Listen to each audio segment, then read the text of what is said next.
They call themselves the Bad Batch. I really do think Disney should take more time on the animation side of Star Wars instead of the underwhelming projects they have dished with the live-action counterparts. Star Wars animation has truly never disappointed. Maybe very few have, but I don't know, if it's the writers and directors they hire, a lot more effort and care is put into these shows than, let's say, the live-action shows which get dumped in a barrel and thrown off Mount Everest. The Clone Wars made the prequels far more developed in areas which many wish George took some time to explore. Sure, not vital elements to the story, but giving us more sense to care for the work he's put in. Rebels took a huge risk introducing entirely new characters, but expertly developed the entire Ghost crew, focusing each arc on each member, crafting more breathing room for us as an audience to grow with the show. Now, the Bad Batch, although I will say never lived up to the absolute quality of Clone Wars and Rebels, due to the bumpy road of the first season and the second, it does, however, do a nice job of heavily focusing on the Bad Batch and their personalities and how they adapt to the new world at Clone Wars. They even took it a step further on how some clones took serving the Empire as a defeat rather than a victory, as the Republic they once served no longer exists in the sense of the freedom and democracy it brought in various worlds, that they themselves helped freeing, having now become the dictators and controllers to the most evil man in the galaxy.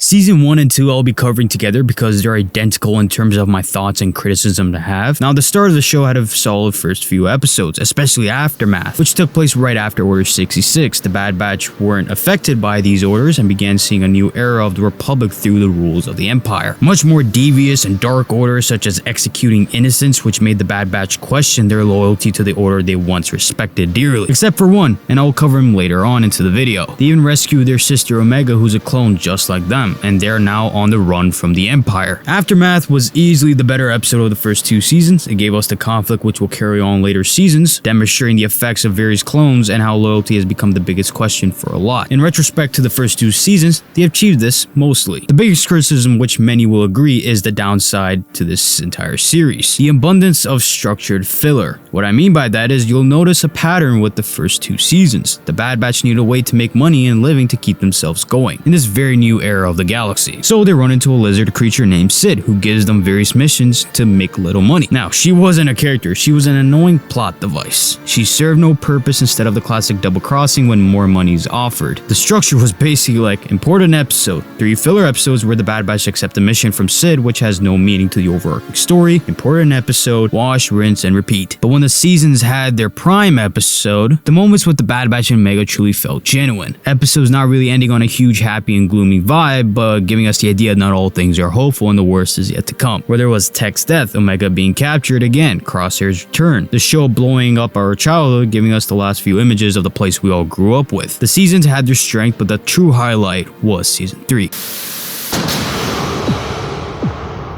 Holy f***.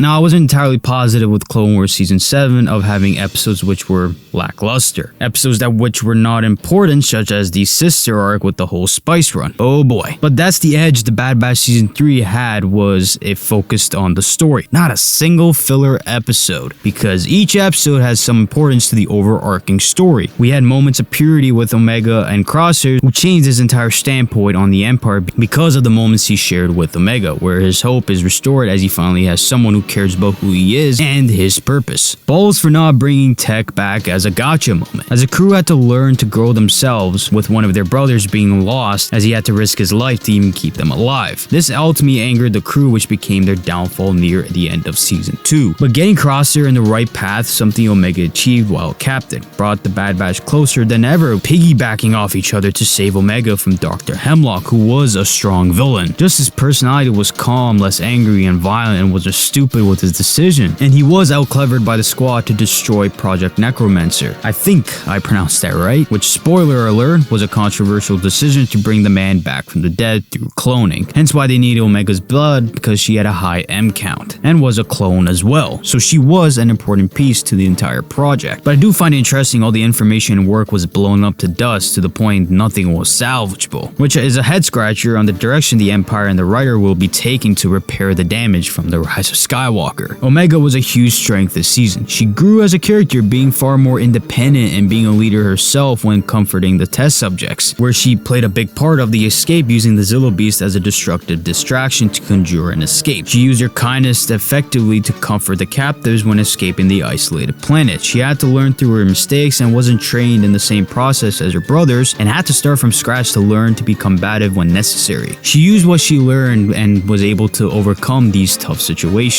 Hence, there were a lot of nods on various escape routes that Echo pointed out that it's definitely Omega, with defeating Hemlock, ultimately throwing him off the bridge, and freeing the clones, destroying all the research. The entire clone army get to live their lives freely without any orders and blasters whizzing by them. As time went on, an older Hunter is ready to let go of Omega and grants her wish to fight in the rebellion against the Empire. Bad Batch member with possibly the least amount of lines in Clone Wars Season 7 was the Sniper Specialist. A lot of emphasis was put into his character, giving him that Winter Soldier vibe. When he first learned of Crosshairs that he removed his chip long ago and all his acts were by his own mind, he valued the Emperor and remained loyal till he saw the truth in it all. He definitely loved the ruthlessness and cared less for his home being bombarded. All he valued was following orders. The important moment in his character arc was when he was dragging an injured Commander Mayday back to the base. He also refused to help provide aid and referred to Mayday as an expendable. From that point on, Crosshairs reached his breaking point and saw the Empire as merciless tyrants who care less about the men that serve their cause. He needed Omega to talk some sense into him and bring back that hope he lost, which played a major part in the escape. Oh yeah, he even cared less about the kid the moment they met, but he became as protective of her, even in the same line as Hunter. He was willing to risk his life to protect his brothers, as he believed he was deserving of death for the acts he committed while serving the Empire. His character came a long way from the dude with one-liners from Clone Wars Season 7 to a legitimate standout the entire show. Hunter and the rest had their moments and various good storylines to develop their characters, but none came across the consistency the show provided for Crosshairs. Truly remarkable, and hats off to the writers. This show checkmarked what it needed to be. Sure, it wasn't depressing like the Clone Wars, but it told the story it needed to tell. If this truly is the end of Clone Wars stories in this fashion, what a brilliant send-off. But yeah, that's it for me. See y'all on the next one.